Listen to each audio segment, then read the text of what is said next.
네, 안녕하세요. 매일 아침 빠르게 만나는 미국 주식과 테슬라 소식 트라운 TV입니다. 자, 올 것이 왔죠. 미국 증시가 급락세를 보여주었습니다. 안 그래도 어제 금주의 주가 변동성이 심할 것 같다라고 했는데 그게 나와버렸어요. 나스닥도 2%대 이상 하락하고 테슬라도 4%대 하락을 보여주었습니다. 자, 무엇보다도 현재 학습 효과가 중요한 때라고 볼 수 있겠어요. 이 점 오늘 알려드리도록 하겠습니다. 오늘도 인사이트 가득한 소식들이 많으니까 시청하시기 앞서 구독과 좋아요 알람 설정 꼭 눌러주세요.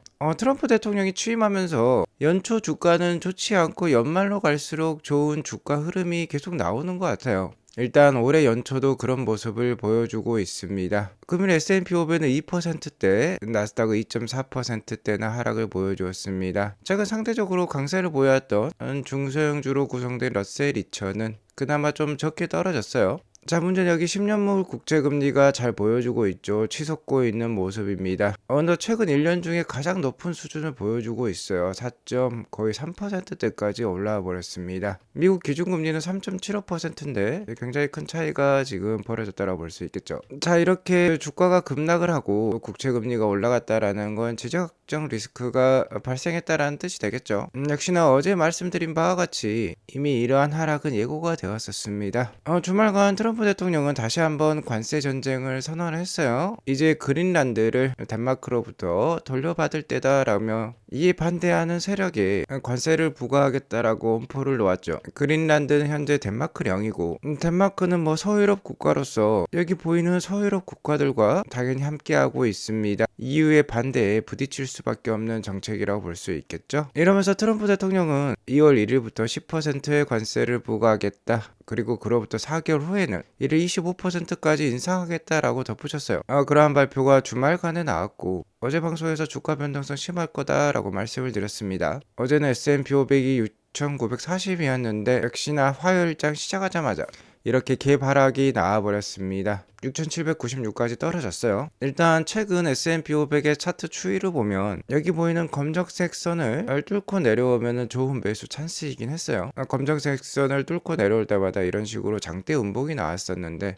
잔대 음봉이 나온 다음에 바로 대부분 회복을 하는 모습이 나왔었습니다. 하지만 슬로우 스토캐스틱을 보면 아직까지 저점까지는 오지 않았어요. 좀 더 내려갈 수도 있다라는 점, 그리고 관세 전쟁은 이제 시작이라는 점, 추가적인 하락세가 나올 수 있기 때문에 이에 대한 대비가 필요하다라고 볼 수 있겠고요. 유럽 측에서도 이에 대한 보복을 준비하고 있다라고 발표했습니다. 무려 1,080억 달러 규모라고 해요. 이르자 트럼프는 프랑스산 와인과 샴페인에 200%의 관세를 부과하겠다라고 선언을 했어요. 말도 안 되는 관세라고 볼 수 있겠죠. 우리는 학습 효과가 있습니다. 트럼프가 100%, 200% 관세를 얘기를 했지만 이 정도까지 관세를 매기진 않았어요. 아무튼 이러한 발언들로 인해서 지금 진흙탕 싸움으로 번지고 있는데 문제는 여기 하단에 적혀 있습니다. 덴마크 연기금이 미국 자산을 매도하겠다라고 선언을 했어요. 국채를 매도를 하게 되면, 그러니까 미국 국채를 매도를 하게 되면 당연히 국채 가격이 떨어지겠죠. 국채 가격 하락은 국채 금리 인상을 뜻합니다. 자, 그러니까 이를 선반영해서 국채 금리가 이렇게 올라가고 있는 거예요. 국채 금리가 올라가면 주가에 부담을 줄 수밖에 없습니다. 다행스럽게도 미국과 유럽이 대화를 나눌 것 같아요. 현재 스위스 다보스에서 세계 경제 포럼이 열리고 있습니다. 다보스 포럼이라고 하죠. 포럼 기간이 1월 19일부터 1월 23일까지예요. 그러니까 금주 내내 열린다라고 볼 수 있겠는데 아무래도 여기에서 트럼프와 유럽 국가들 간의 회담이 열릴 것 같습니다. 어쨌든 뭐 쉽게 끝날 문제는 아닌 것 같아요. 당분간 추가적인 하락세 어느 정도 염두를 해둘 필요가 있겠습니다. 이러한 분위기 속에서 금일장은 큰 폭락세로 마감이 되었어요. 빅테크들 뭐 너나 할 것 없이 4%대 하락을 보여주고 있습니다. 다만 뭐 제약주라든지 소비 방어제라든지 이런 것들은 상대적으로 양호한 모습을 보여주었죠. 현재 빅테크들이 전반적인 하락 국면을 맞이를 하고 있는데요. 역시나 다음 주 테슬라부터 시작할 M7 주식들의 실적 발표가 중요하다고 볼 수 있겠습니다. 최근 TSMC가 좋은 실적과 가이드라인을 발표를 하면서 빅테크 기업 실적에 대한 기대감을 올리고 있는데요. TSMC는 AI 칩을 만드는 회사고 나머지 빅테크 기업들은 엔비디아를 제외하고는 대부분 AI 어플리케이션 응용 사업을 하고 있다라고 볼 수 있겠는데 과연 AI 칩을 통해서 많은 수익을 만들어내고 있는지 그리고 얼마나 만들어낼지 그 가이던스가 중요하다고 볼 수 있겠어요. 아무튼 큰 그림을 아셔야만 합니다. 올해 11월 3일에 미국 중간 선거가 있어요. 정말 트럼프 대통령이 글로벌 주식시장 리딩 방장이라고 하면은 이 중간 선거 즈음에 미국 주가가 좋지 않다라고 하면은 굉장히 본인과 공화당에 불리해지기 때문에 일단 연초에 좀 매를 맞고요. 연말로 갈수록 주가를 부양하려는 생각을 갖고 있지 않나, 그렇게 저는 좀 생각을 하고 있어요. 특히 5월 달에 연준의장도 바뀌고 5월 이후부터 금리 인하를 지금 기대를 하고 있습니다. 자, 그렇게 되면 연초 주가가 좀 흔들릴 때 기회로 삼으실 필요가 있겠죠. 좀 더 길게 보시고 현재는 어느 정도 인내하는 구간이다라고 보면 좋을 것 같아요. 자, 금일 대부분의 기업이 하락을 하며 테슬라도 역시 하락을 보여주었습니다. 어느 정도 추가적인 하락세가 나올 수 있으니까 대비를 할 필요가 있겠죠. 솔직히 테슬라가 하락을 하면 얼마까지 하락을 할지 그 누구도 가늠할 수 없습니다. 그리고 오늘 테슬라의 하락에는 일론 머스크의 이러한 발언도 한몫을 한 것 같아요. 뜬금없이 일론 머스크가 라이언 에어를 매수를 해야 될까라면서 투표까지 진행을 했어요. 그러자 사람들의 반응이 안 된다, 테슬라에 집중할 필요가 있다 라고 발언을 하고 있지만 실제로 투표는 예스가 지금 좀 더 많은 것으로 나오고 있습니다. 근데 여기 보시면 이 버튼들이 좀 웃겨요. F, yes, no라고 적혀 있는데 F는 뭔가 미국의 욕을 뜻하는 것 같죠. 어느 정도 장난스러운 것 같습니다. 일론 머스크가 라이언 에어를 인수하겠다라는 배경은 라이언 에어가 스타링크를 도입하고 있지 않기 때문이에요. 일론 머스크가 가지고 있는 스페이스X의 대표적인 사업이죠. 스타링크. 인공위성을 통한 인터넷 사업이라고 보면 되는데 우리나라 한층그룹도 스타링크를 도입을 하기로 했었죠. 자, 일단 저 역시 일론 머스크의 깊숙한 그 생각을 알 수가 없습니다. 워낙 선구자적인 분이시기 때문에 저희를 잘 알 수가 없지만 일단은 지금 돌아가는 배경은 좀 농담이 섞인 도발인 것 같아요. 일론 머스크의 발언을 보더라도 라이언 에어를 사가지고 진짜 라이언이라는 이름을 가진 사람에게 경영을 맡겨야겠다라는 좀 농담이 섞여 있어요. 라이언 에어 대표적인 유럽의 저가 항공사죠. 현재 라이언 에어의 CEO는 마이클 오리어리입니다.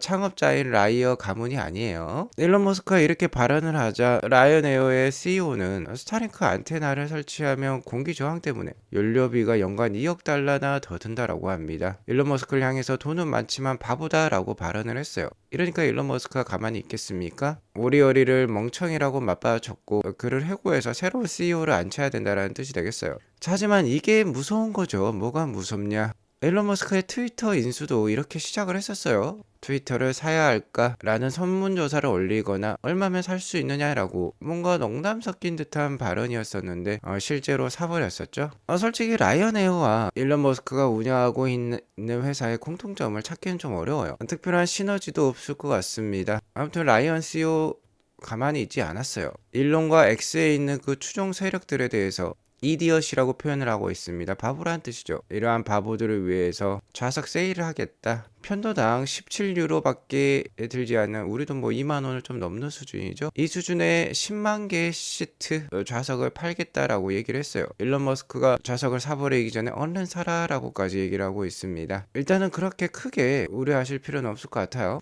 EU 법규상 미국인이 유럽 항공사의 과반 이상의 지분을 소유하는 것은 현실적으로 어렵다라고 합니다. 자, 아무튼 저 역시 이게 해프닝으로 끝났으면 하는 바람이 있는데 어쨌든 오늘 주가에 좀 악영향을 미친 거는 같습니다. 하지만 오늘 엔비디아도 뭐 4% 이상 떨어졌기 때문에 뭐 그렇게 큰 악영향을 준 것 같진 않아요. 아무튼 추가적인 소식이 있으면 팔로우 해드리도록 하겠고요.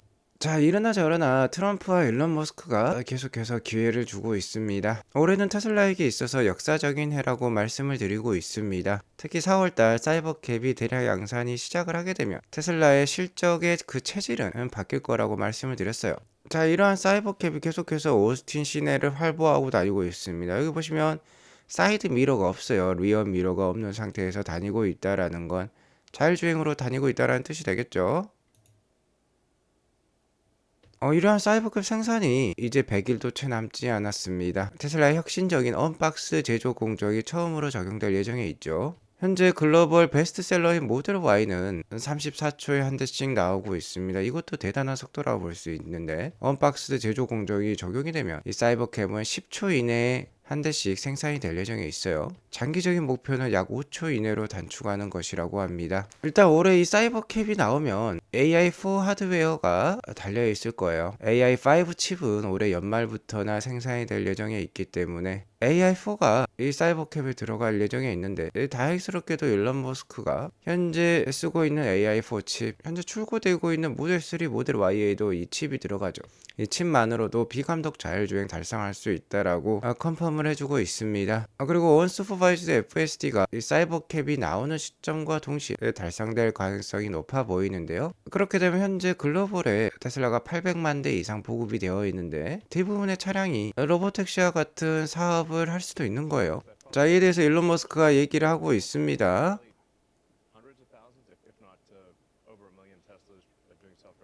이제 수백만 대의 테슬라 차량이 로보택시 역할을 할 수 있다라는 거예요. 사이버캡뿐만 아니라 다른 차량들도 이제 언슈퍼바이즈 FSD를 달성할 수 있다라는 뜻이 되겠고요. 테슬라 차량을 소유를 하게 되면 이제는 본인이 로보택시 사업을 할 수 있다라는 뜻이에요. 여기 우버와 에어비앤비라고 나와 있는데요. 에어비앤비와 같이 자신의 비어있는 집이나 방에 있으며 이걸 가지고 활용을 해서 돈을 벌 수 있다라는 뜻이 되겠죠. 테슬라 차량 가지고 이걸 할 수 있다라는 뜻이 되겠습니다. 대부분의 테슬라 오너들도 하루에 2시간 정도 운행을 한다라고 하면 나머지 22시간은 주차장에 세워두고 있는데요. 이제 더 이상 주차장에 세워둘 필요가 없다라는 뜻이 되겠죠. 테슬라 차량의 효용 가치가 최소 5배 이상 증가를 하기 때문에 이에 따른 커미션을 테슬라가 가져갈 수 있죠. 그러면 자동차를 판매했을 때는 일회성 매출과 수익에 그치지만 테슬라 차량이 계속해서 택시 사업을 벌이면서 돈을 벌어오게 되면 테슬라의 마진율은 70에서 80%대까지 올라갈 수 있다라는 계산에 이르게 됩니다. 즉 현재 소프트웨어 기반의 이 빅테크 기업들과 비슷한 사업 모델, 즉 구독 기반의 사업 모델로 나아가면서 끊임없이 마진을 창출할 수 있다라는 뜻이 되겠어요. 미우님께서 쉽게 계산을 해주어서 제가 제시를 해드리는데요. 현재 테슬라는 연간 최대 180만 대 정도 차량을 판매를 하고 있습니다. 하지만 사이버캡이 나오게 되면 핸들과 페달도 없고 그리고 도어도 2개밖에 없어요. 언박스드 프로세스를 채택을 했기 때문에 차량을 싸게 판매를 할 수 있습니다. 분명한 저가형 차량이라고 볼 수 있는데 이 차량 가격을 25,000불로 낮게 잡고요. 아까 말씀드렸듯이 10초당 한 대, 5초당 한 대씩 나오기 때문에 모델 Y보다 훨씬 많이 판매가 될 거예요. 일단 연간 판매 목표를 400만 대 수준까지도 잡고 있지만 200만 대로 보수적으로 잡았습니다. 마진율은 현재 테슬라 마진율과 비슷해요. 15% 마진율을 적용을 하면 일단 차량 판매만으로 7.5빌리언의 마진이 나옵니다. 매출이 아니라 이익이에요. 근데 이 차량들은 FSD 즉 완전 자율주행을 위해 탄생한 차량입니다. 월에 99불 정도 구독 경제로 전환을 한다라고 했죠. 월간 사용료 99불 FSD, 연간이니까 12개월을 곱해주고요. 200만 대라고 했죠. 구독률을 80%를 잡았습니다. 자, 하지만 이것은 소프트웨어 수익이니까 FSD는 마진율이 70에서 80%라고 했죠. 80%를 잡아보았습니다. 이렇게 되면 1.5빌리언의 연간 수익이 나오게 돼요. 이거 2개를 합쳐보면은 자 우리 돈 13조 원의 수익이 발생하게 됩니다. 매출 기준으로는 거의 87조 원 수준이에요. 사이버캡을 연 200만 대 판매를 하게 되면 현재 테슬라의 연간 매출이 우리 돈 100조 원을 넘는 수준이고 연간 수익이 우리 돈 10조 원에서 20조 원 사이에요. 그래서 이 사이버캡이 판매가 되었을 때 200만 대가 판매되었을 때 그 파급력과 현재보다 매출도 2배 증가하고 순이익도 2배 정도 증가할 수 있다라는 결론에 다다르게 됩니다. 자, 그렇기 때문에 올해 4월 이후부터가 중요한 거예요. 자, 그리고 그 다음은 테슬라의 반도체 사업 진출이 되겠습니다. 일론 머스크에 따르면 테슬라의 로봇인 옵티머스가 향후 글로벌 인구만큼이나 그러니까 뭐 80억대 수준까지도 필요하다라고 얘기를 했는데요. 이 옵티머스에 들어갈 반도체가 어마무시하게 필요하겠죠. 그렇기 때문에 반도체 쇼티지를 예상을 하고 있습니다. AI5 칩부터는 직접 생산을 하겠다라고까지 얘기를 하고 있어요. AI5 칩 설계는 거의 완료되었다라고 했죠. 그리고 9개월마다 새로운 칩을 내놓겠다라고 했습니다. 여기 보시면 일론과 테슬라가 만들어낼 AI 칩들의 가이던스가 나와 있고요. AI5 칩부터 옵티머스에 본격적으로 적용이 될 것 같아요. 그리고 이러한 칩을 삼성과 함께 할 예정이 있습니다. 일론 머스크 본인의 집이 삼성 텍사스 공장과 가까이 위치해 있어요. 직접 삼성에 찾아가면서 함께 지금 작업을 하고 있죠. 서로 윈윈이라고 볼 수 있겠습니다. 일론 머스크는 이제 삼성으로부터 반도체 사업에 대해서 공부를 할 수 있고 일론 머스크는 삼성에게 있어서 AI와 제조와 관련된 노하우를 전달해 줄 수 있겠죠. 삼성이 테일러 공장, 텍사스 공장에서 올해 하반기부터 테슬라의 AI5와 AI6 칩을 양산하기 위해서 그 발판을 마련하고 있다라고 해요. 자, 이렇게 열심히 하는 회사, 주가가 떨어지면 당연히 매수를 해야 되겠죠. 연초 주가가 약하더라도 우리에게는 학습 효과가 있습니다. 오늘 이것으로 방송을 마치겠고요. 오늘 방송이 도움이 되었으면 구독과 좋아요 알람 설정 꼭 눌러주시기 바라겠습니다. 행복한 하루 보내시기 바라겠습니다. 감사합니다.